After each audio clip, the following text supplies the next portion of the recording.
Hello and welcome to Keep Talking, a community dialogue about mental health. My name is Gay Maxwell and I'm the manager of the Office of Continuing Education at the Brattleboro Retreat. The Brattleboro Retreat is an addictions and psychiatric hospital in southeastern Vermont where it serves children, adolescents, adults in support of their recovery. Today, we're going to be talking about a subject called coping with the holidays. Many of us, I think, notice on Halloween, the day after Halloween, that the candy flies off the shelves, that it's suddenly replaced with green and red and silver and gold decorations and ribbon and wrapping paper, and that the music suddenly pumps up maniacally, and the culture as a whole is just thrust into this frenzy of expectation and planning. And for some of us, that's a relatively happy transition.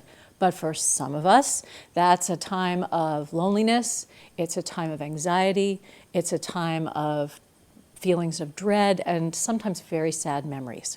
So we're here today to talk about how to cope with those feelings when the place that one might be is the last, you don't want to make merry. And you are coping with a lot at a time where you feel pressure to do so. And also, when is it a good time to seek out professional help when feelings of unhappiness and discomfort are making it too difficult?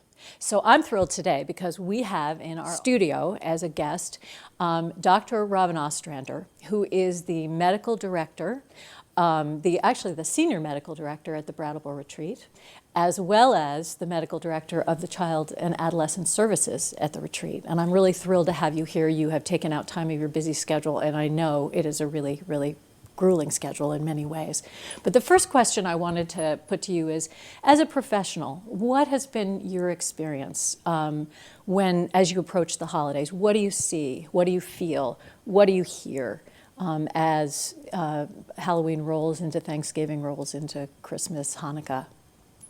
Sure. Well, Gay, thank you. I'm so glad to be here.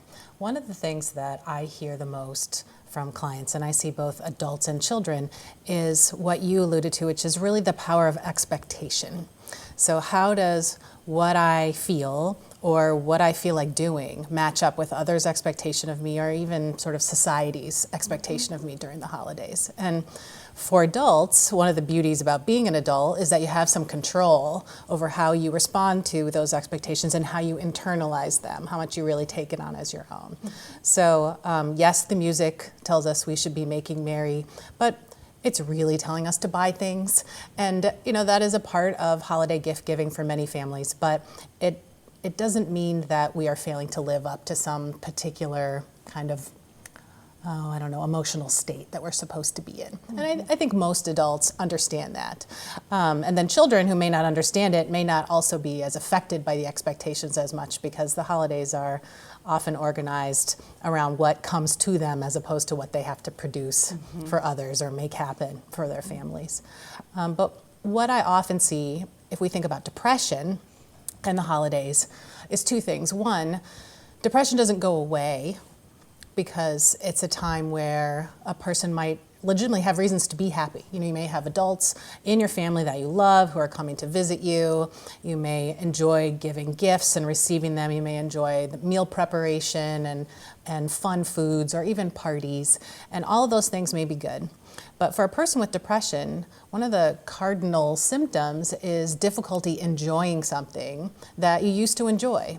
So if I'm depressed this year, and I wasn't depressed last year around the holidays, it's going to feel really different. The things that I looked forward to last time, I just don't look forward to this time. They may feel like a burden, or I might feel like I just don't have the energy, or it's just too much bother, or it just doesn't feel like it matters in the same way. And that, in its extreme form, psychiatrists call anhedonia. It's just inability to enjoy things.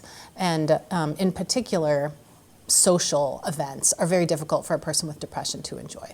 So that's something that it doesn't go away during Christmas time or holiday time, Hanukkah. So that's one possibility. Another thing that happens is that people feel like they're letting others down, whereas they may be able to cope with symptoms of depression without necessarily letting it affect other people. But during a time of year when they're supposed to be happy and joyful and giving and social, it's all the more apparent that they're just not able to kind of rally. And that can be disappointing for other people in the family who might not understand, for example, that I'm depressed. And I might, for reasons of stigma or other reasons, I might not want to tell them I'm depressed. So instead I tell them, well, I can't make it, or can we not do that big holiday meal this time of year, and that sort of thing. Well, what would be important things for loved ones to notice? How would you notice if your husband or your child may be going through a hard time? What are the symptoms that someone might be concerned about? Oh, sure. There are many symptoms, and each person will have kind of a different choice off the menu. That's what I was going to ask. Is it different for different people? It is, and really the ways in which it is different is that of the 20 symptoms that could be a part of depression, each person may have 6 or 8 or 10 of those, and not all of them. So some of the main symptoms of depression start with your mood. So you don't necessarily have to be sad and tearful, although that happens. Sometimes people get angry or irritable or just very anxious and restless, even in their bodies.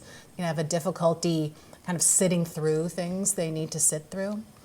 People can have feelings of kind of self-worth and self-esteem changes, like I feel guilty, I feel like I'm a worthless person, I feel like I've disappointed people. They can have difficulty with their thinking. I mean, depression is a brain disorder, so the brain stops working in various ways effectively when you're depressed. So we talked about mood, anxiety, irritability.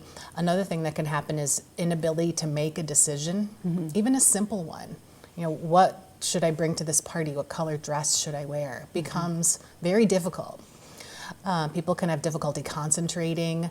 They have difficulty finishing projects. They're just not as effective. They may be more forgetful. And they just may withdraw socially. That's something a family member might notice.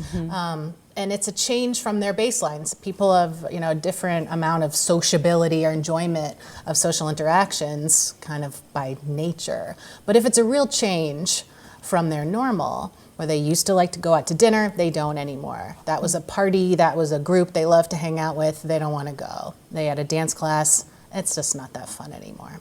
And that's something you see in both adults and children, that kind of withdrawal from the things that they used to find enjoyable.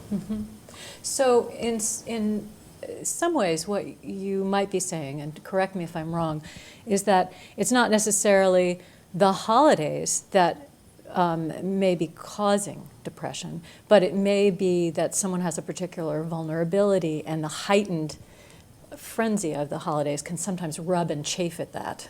Absolutely. So if, depression, if we look at it just across the board, is a very common illness. It's a serious illness, it's a brain disorder, it has effective treatments, but it is common. The lifetime prevalence, which means the chance that any time in your lifetime you may have a serious depressive episode, is about 16% for people. And it's more common in women, it's more common in Caucasians. The average age of onset's about mid-30s. So it's less likely in younger children. And it is kind of an equalizer. We are all vulnerable. There's no one type of person that cannot get depression. But what causes depression is not always known. Certainly a significant stress, often it's a very significant stress, like a divorce, major job loss, a lost relationship, loss of a parent, that kind of thing, can trigger a depressive episode. That person may have gotten depressed at some point in their life anyway, but it happens at that moment because of that stress. Is the holidays enough of a stress to trigger a depressive episode? It's hard to know, maybe not for the very first time, but certainly depression can come and go for some people, and it could be a reason why it would get worse.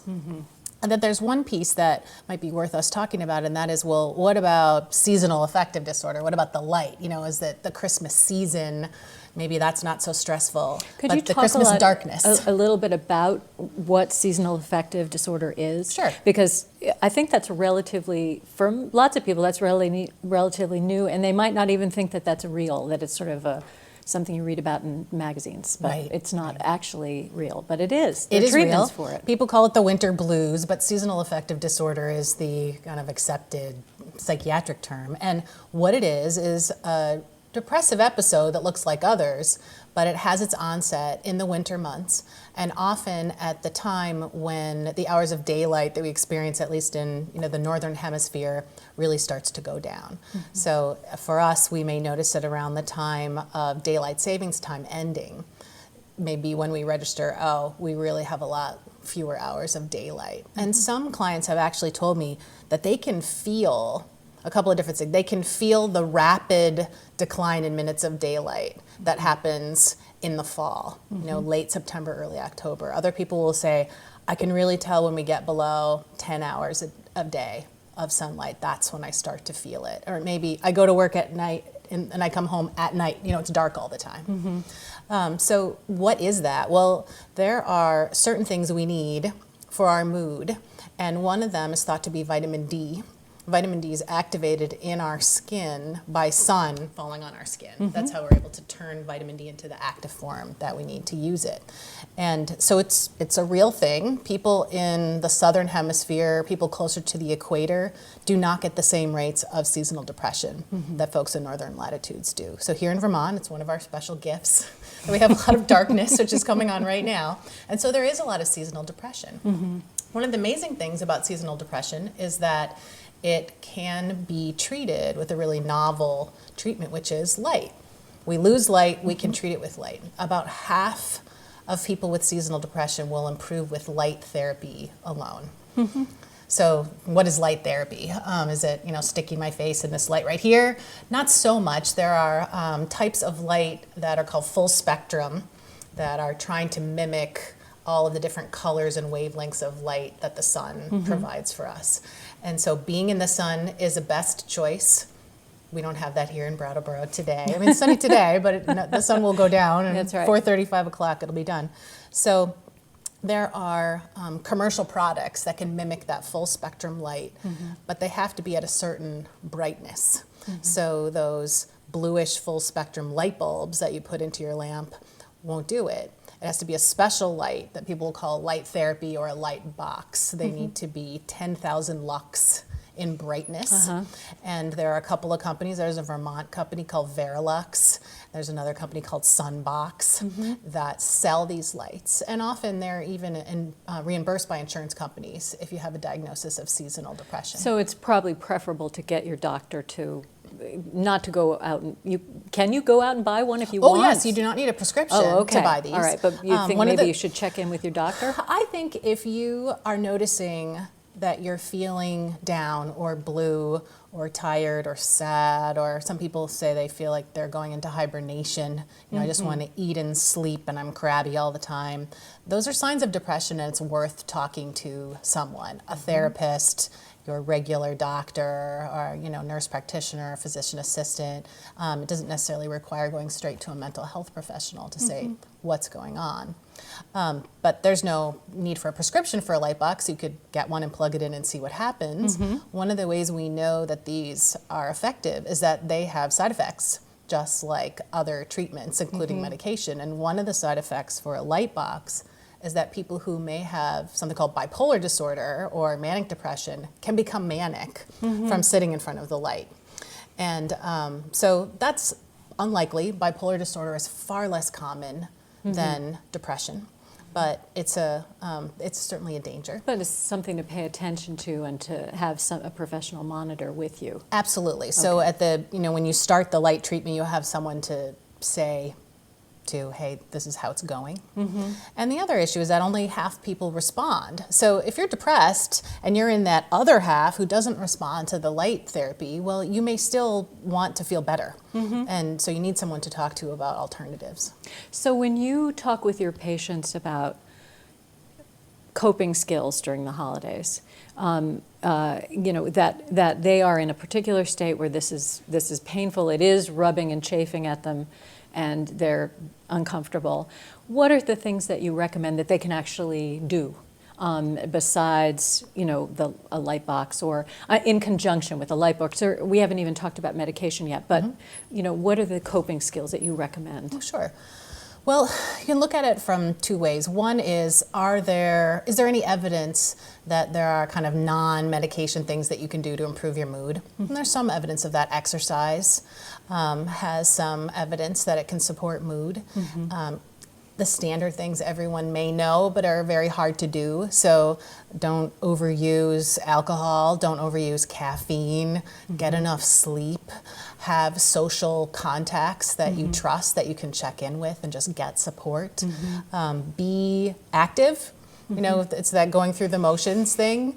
You may Fake not it till you make it. Right, you don't feel like going to maybe every party, but try not to go to zero parties. Pick the ones that are least effortful. Because it's actually those connections are sometimes the very thing that produce, the dopamine or make you feel better. And there is power in distraction. When a person is depressed and they haven't started to feel better yet, they may be spending a lot of time thinking thoughts that are really no fun. They're thinking about how life is no fun, how they are a useless person, how they failed themselves and others, and there's really no progress to be made by sitting with those thoughts all day long. And so just getting out and going for a walk, or taking your dog for a walk, or having a really doesn't have to be important conversation with anyone, can just get you out of your own head for a minute and connect with someone and stop kind of ruminating about those thoughts about things you can't control anyway. I heard someone say that a very good coping skill for feelings of depression were, well, one, using both your hands in some activity. For instance, playing the guitar, knitting. Apparently, when you use both hands, it does increase dopamine levels. I also heard that, and baking. Filling the house with baked smells is apparently alleviator. And what was the other one? The other one was cleaning. Not that I think that depression would ever make you feel like cleaning, but perhaps it would. I mean, perhaps that would help and lift. Right. Some viewers might be thinking, "Are you kidding me? I already feel bad about not cleaning, and I was supposed to clean." I think sorry. Yeah, there is value in feeling like you've done something positive, and so many people will say, "Well, it is really clear when I clean my kitchen that I've done something positive." It's small, but it's visible. It's really clear, and people will come home and say, "Wow, the kitchen looks great." So you think, "Okay, I did something positive today." There's value in that. It's not going to change the world, but it might actually change your day, and you might just feel better to be in a house that is as presentable as your house can be. One of the things about keeping your hands busy is also important. I think doing things that use both sides of your brain requires using both sides of your body. And so knitting, crocheting, playing cards, those kinds of things are really helpful. The music can be very powerful for people who have those skills and talents. So I always recommend that they play if they can, or listen if they don't play. Right. But the really important thing is not to search the world for coping skills with depression, but to get treatment. Because there is no good reason that I can think of for suffering unnecessarily.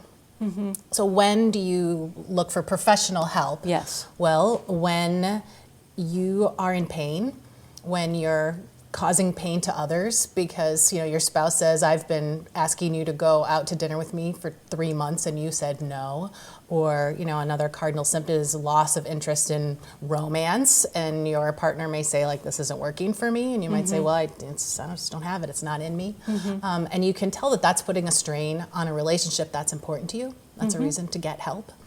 When you feel suicidal is the cardinal reason. Get help. If it even enters your mind, boy, I would rather be dead than deal with how I'm feeling. It's not, you're not planning something necessarily, or you're thinking, boy, I just don't see a point in going on.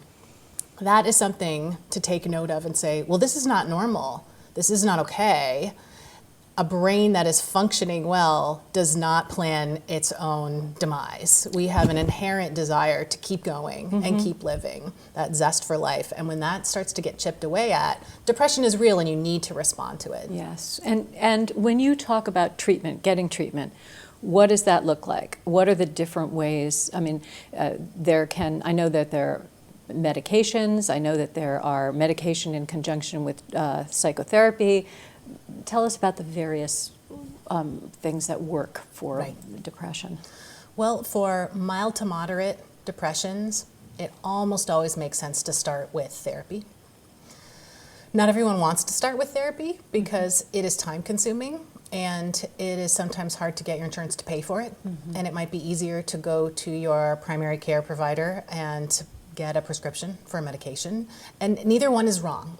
There's no wrong answer. Medications can treat mild to moderate depression. Therapy can treat mild to moderate depression.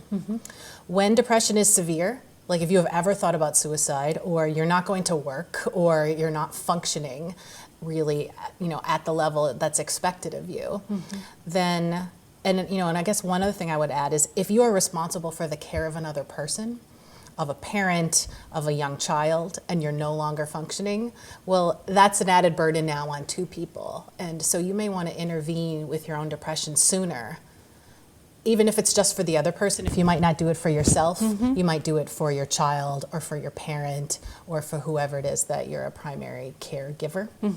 So what are the options? Well, there are two specific types of therapy that have copious evidence that they work, and they have pithy little names: CBT and IPT. CBT is cognitive behavioral therapy, and IPT is interpersonal therapy.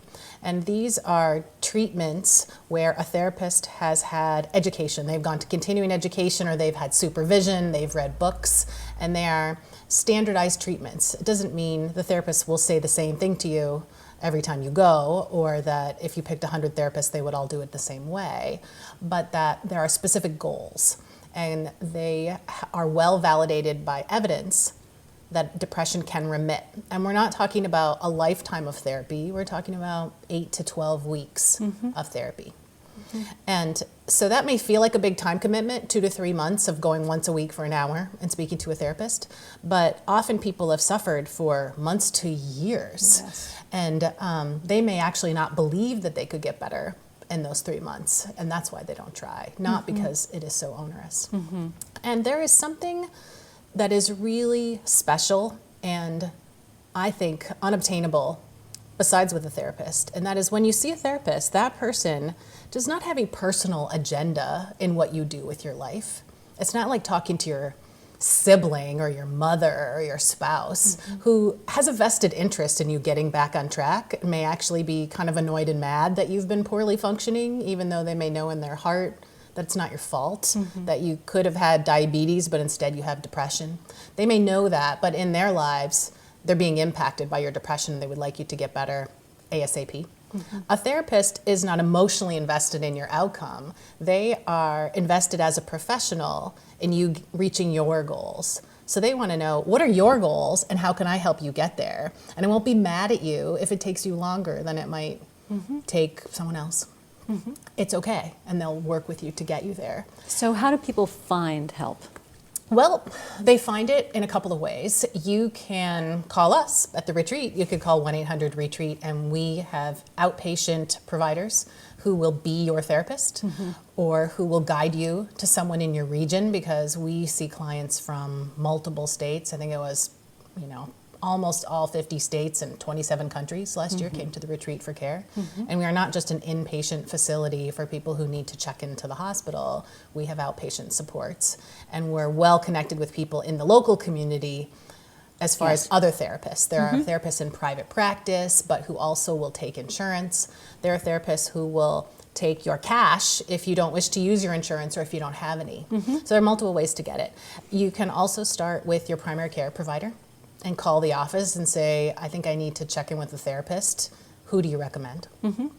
You can ask people you trust. There are clergy, people you volunteer with, neighbors, your friends. It is not possible that no one you know has ever been in therapy. You might just not have asked. And they may be willing to tell you very frankly, oh, I went to see this therapist and she's great. Here's her number. I would love to help you. I'll even drive you there, kind of thing. If you're looking for medication, which we didn't talk about. Nope. And when do you consider medication? Well, if your depression is severe, you might want to consider medication right away because you may not respond right away to treatment. You know, if it takes 8-12 weeks to respond to therapy, it may take 5 to 8 weeks to respond to a medication. If you are very, very ill, why wait? If you're suicidal, do not wait. You could die before you start to feel better. So that's one category. If you've been in therapy for 8-10 weeks and you're not feeling better, it might be time, and you really like your therapist and you're giving a good effort, it may be time to think about medication, either as an adjunct, adding it onto the therapy, or switching. There are a couple of kind of age categories for teenagers and for elders. There's not a lot of evidence that therapy alone is enough, that medication plus therapy is the best way to go. It beats meds alone and it beats therapy alone. So for elders and teens, medications plus therapy can get people well faster. I always feel that the elderly are oftentimes neglected in terms of their need for support around depression, and particularly as people who are constantly facing loss, that they oftentimes could benefit from medication, and it oftentimes is not prescribed to them, often enough anyway. Absolutely. I mean, there is so much stigma around elders in this culture that doesn't necessarily happen in other cultures, that you could be given so much respect and accolades when you're 50, 55, 60, but then things start to kind of taper off and suddenly you become less Invisible. a person. Yes, invisible. And so depression is not a normal sequelae of aging. Losing all of your energy and not being able to get up in the morning or do the things you used to do or have fun, those are symptoms of depression, not age. They're just not. Exactly. Many providers, many doctors, nurses, physical therapists don't necessarily think about depression, and they want to be deferential and respectful to the elderly. So sometimes they fail to ask them key questions, not just about mood or suicide, but they fail to ask them all sorts of safety questions. You know, is someone abusing you? Do you wear a seatbelt? Do you drink too much? I mean, those are all questions that are fair game for anyone of any age that we want to provide good care to. But elders in particular are very vulnerable. The highest risk category for suicide is males over age 85. Wow. They have a higher risk of death by suicide than any other age group. So that's something that loved ones should definitely be paying attention to, are the elderly, and to factor in mood changes and where they are with how they're feeling and acting. Absolutely, all and the what's time. changed. And what's changed. And it is really okay to try to think about creating a safe environment for someone you love. If they are depressed and they're not yet ready to get help, there are a lot of people in Vermont, in surrounding areas, who have firearms in their homes. It's okay to remove those firearms. You don't necessarily have to take them to the police. You don't have to sell them. You just have to put them in a place where your depressed relative can't get to them. Yes. You can save a life that way, because when people are faced with a lack of access to a means for suicide, they often just don't try. Right. There's this myth that if someone really wants to kill themselves, they will find a way, and there's really nothing you can do. That is absolutely false. There are studies about people who've tried to commit suicide in various ways, and when impeded from that way, most of them just go home and will often say, well, maybe I meant to be alive. Or they may even say, well, I can't even do that right. But they're alive, and so I don't care. The fact that they lived through that moment and now they have a chance for their depression to be treated and they can feel better enough so that they no longer wish to kill themselves. That's what we're trying to get to, because those periods of suicidality are time limited. You're not consistently suicidal when you are depressed, and so you just need support and safety to get through those moments. Well, on those notes of support and safety, sounds like that is a really great way to manage the holidays right there. I am going to thank you once again for joining us. It's really, you've told us a lot of information, and I hope that there are members of the Brattleboro community who really benefit from what you've had to say today. So thank you so much, Robyn, for joining us today. And thank you to our studio audience for joining us as well. And thank you to BCTV, who works in conjunction with the Brattleboro Retreat and is very generous with their space, with their staff, and we couldn't do it without them. So thank you, and please join us again for Keep Talking, a community dialogue about mental health.